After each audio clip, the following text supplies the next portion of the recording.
It's all covered in today's China Truths. Across China, the economy is collapsing like a sandcastle in the tide. Factories that once roared with machines now stand silent, their gates chained, workers dismissed without severance. Restaurants that survived the pandemic are closing one after another, owners fleeing overnight to escape debt collectors. Even big corporations are cutting salaries and firing staff in waves, leaving office buildings eerily half-empty. The so-called Chinese dream has turned into a nightmare of layoffs, shrinking wages, and endless despair. In every city, from Beijing to Shenzhen, the streets echo with the same question: how do we survive tomorrow? The wave of bankruptcies is like a wildfire spreading across the nation. Small businesses collapse first, then real estate giants fall, and now even banks are struggling to stay afloat. Families who once thought themselves middle class are being dragged into poverty, crushed under unpaid mortgages and soaring debts. Youth unemployment is at record highs, yet even the older generation can't escape the crisis, forced into humiliating gig jobs just to buy food. On social media, desperate voices cry out, "I can't go on, I have nothing left." Behind each post lies a broken family, a shattered dream, a life buried by China's economic freefall. Should I stay in Guangzhou or return home? I came here with dreams, thinking this city was full of opportunity. But now, I can't even find a proper job. Unless I settle for low-end work, there's almost nothing. Most salaries are only 3,000 or 4,000 RMB, barely more than back home. The so-called better jobs pay 5,000 to 6,000 RMB, and very few even reach 7,000 or 8,000. I left my hometown to find a future, but my bosses have all vanished one by one. If I go back home, 3,000 or 4,000 RMB is enough to survive without rent. But here in Guangzhou, 3,000 or 4,000 RMB means barely scraping by, struggling day after day, wondering how long I can hold on. And then, on the street, an old man patted him on the shoulder. "Don't worry, young man. Don't cry. A bowl of noodles is nothing. It's okay. It's okay." The kindness of strangers became his only comfort. Since the pandemic, China's economy has been in freefall. Unemployment, debt, despair, all are crushing down on ordinary people. According to the CCP's own statistics, youth unemployment reached 18.9% in August 2025. Nearly 1 in 5 young people without a job. And everyone knows the real number is much higher. In Shanghai, real estate agencies are collapsing in waves. A once dominant company has shuttered stores overnight, laying off thousands. Rumors say nearly 8,000 people have been cast out into the streets in Shanghai alone. One man, laid off at 47, wanders the city in a daze, penniless, starving, searching endlessly for work. But every job posting now demands applicants be under 35. Another man confesses, "I was born in 1991. I'm only 35, but I already owe 2.2 million RMB. For more than 20 nights, I haven't been able to sleep. I can't even find a few dozen yuan in my pocket. Maybe I'll never live happily again." Debt has become a death sentence for many. Dalong, a Shanghai netizen, revealed he owed 3 million RMB after his restaurant collapsed. A friend of his lost 42 million RMB when fruit shipments rotted at sea during the pandemic. Within a single month, his house, his car, his savings, everything was gone. Now, 24 million RMB of debt hangs over him like a curse he can never repay. The pandemic years were a storm that left no one untouched. Tour guides, bus drivers, restaurant owners, once symbols of bustling cities, were reduced to delivery drivers, couriers, and warehouse laborers, working 12-hour shifts 230 days a year just to survive. In Shanghai, bankruptcy hearings and labor disputes filled government offices, with lines stretching for 10 hours. And in Beijing, Shanghai, Guangzhou, Shenzhen, the 4 proud pillars of China's prosperity, the pain was deepest. Nearly everyone had bought homes and cars with heavy mortgages. Losing a job didn't just mean unemployment. It meant the collapse of a family, a life destroyed, and dreams forever shattered. Today felt like a punch to the gut. On my way home from work, I saw my neighbor moving out. Out of curiosity, I asked him why. He told me he bought his apartment in 2019 for over 2.5 million yuan. He poured another 300,000 yuan into renovations, believing it would be his dream home. Over the past 5 years, he's paid more than 80,000 yuan in mortgage interest alone. And now? That very same apartment is selling for barely 1.6 million yuan. If he keeps it, he'll be chained to the bank for another 25 years. If he sells it, it won't even cover what he still owes. 5 years of his sweat and labor, gone. Not only has he worked for nothing, he's lost hundreds of thousands of yuan and his dream of security. I went back to my rental and just sat there. The whole day I'd been lying in bed. I'm completely broke. Lunch was just a bowl of plain noodles. Dinner? I don't even know. I'm starving and ashamed to even say it out loud. Then came the final blow. I was laid off today. This was my last day at work. I'd been clinging to a faint hope of getting severance pay, but even that was snatched away. On my bike ride home, the tears came. I stopped by the roadside, trying to calm myself, not wanting to go home and cry in front of anyone. By the time I reached my apartment gate, I didn't even want to go inside.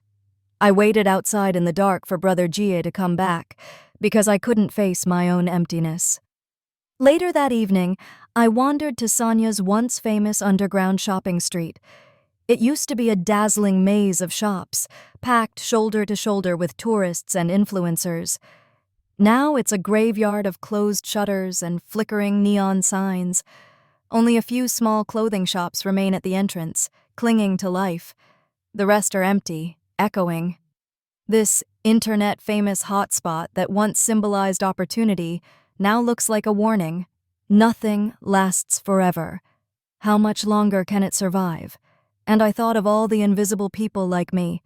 Do you know what happens to someone who's been unemployed in Shanghai for over a year?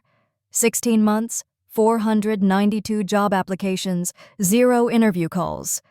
At first, quitting feels like freedom, a reset, but freedom quickly becomes another prison. Days and nights flip. You scroll job apps until your fingers go numb. The 100th, 200th, 300th read without reply message feels like knives. You start dreading calls from home, fearing your parents' voices, your friends' questions. You start doubting your worth. After months of rejection, I made the decision to go back home. I couldn't stand the anxiety, the nights staring at the ceiling, the feeling of being lost in a city that doesn't care if I live or die. I thought the big city would give me a future. Instead, it drained me dry. My salary, once I subtract rent, food, transportation, daily costs, leaves nothing. No savings, no hope, just an endless cycle of survival. Last night, I couldn't sleep again. I stared at the ceiling and wondered, why did I even come here? What's the point of fighting so hard for a life that gives nothing back? The city once promised me a better tomorrow, but now all I see is a dead end. And I'm not alone. All around me, people are breaking under the same weight.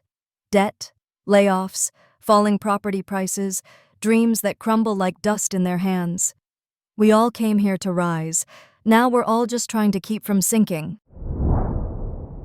Why are you crying while singing? Because today I finally earned some money. Today I finally earned some money. Now I can have a meal later. I can see life is really hard for you. Let me give you another 100 yuan, and you can sing me one more song, all right? Okay. I heard about a teenage girl working as a food delivery courier. What can you buy with 1 yuan? She said. Enough for one meal, just one meal. Every day she eats the same 3 things. In Hengdian, there are countless extras working in the film industry. People like me, who take small background roles, number nearly 200,000. The wage is just over 10 yuan an hour. If you don't take the job, someone else will, because there are simply too many people desperate to work as extras. Some say, if you don't want to live like this, just buy a ticket to Shenzhen. But once you arrive, it's almost impossible to find stable work. You can't live, yet you can't die either. To earn more, you must work overtime. For me, my work hours are from 8 a.m. until at least 10 or 10:30 p.m. almost every day. I didn't realize how severe the job market outside had become until after I quit. Really, if you can keep going like cattle and horses, then at least hold on until the end of the year and the New Year holidays. After that, you can look for another industry next year. Look, this is the working environment for those of us who came to Qinghai. My father ran a street stall to support me through graduate school. But after graduating, I ended up running a street stall back in my hometown with my boyfriend. Saying it out loud makes me feel bitter. I studied at a double first-class university in a 211 program with a major in transportation. Now, every day, I research which streets are best for setting up my stall. My boyfriend studied navigation, the cradle of seafarers, they called it. But if I hadn't spent 7 years in undergraduate and graduate studies, I could have saved more than 200,000 yuan. How many stalls would I need to run just to earn that back? If I had worked with my father from the beginning, I might already have a chain of stalls by now. China's economy is rapidly deteriorating. Across the country, scenes of despair are spreading. Foreign capital is leaving, factories are collapsing, shops are closing, and unemployment keeps worsening. Some people can't even afford food, facing a survival crisis. Recently, many netizens across the mainland have shared on social media how they were laid off and can't find new jobs. Many cried that they have no income, life is too harsh, and they can't go on living. "Don't come to Guangdong," one man said. "I can't find a job here. I can't even afford meals. I have nowhere to live, so at night I just sleep here. I want to go home, but I don't even have money for the bus fare. If you haven't come yet, don't come. The competition is too brutal. If I had known, I never would have come to Guangdong. I even had to borrow money for travel when I first left home, and now I can't even afford to return.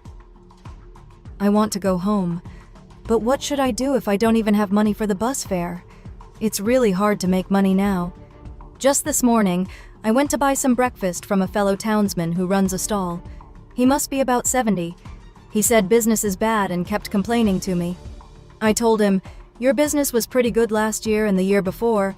What happened now?" He said, "There's no one anymore. I don't know where all the people have gone.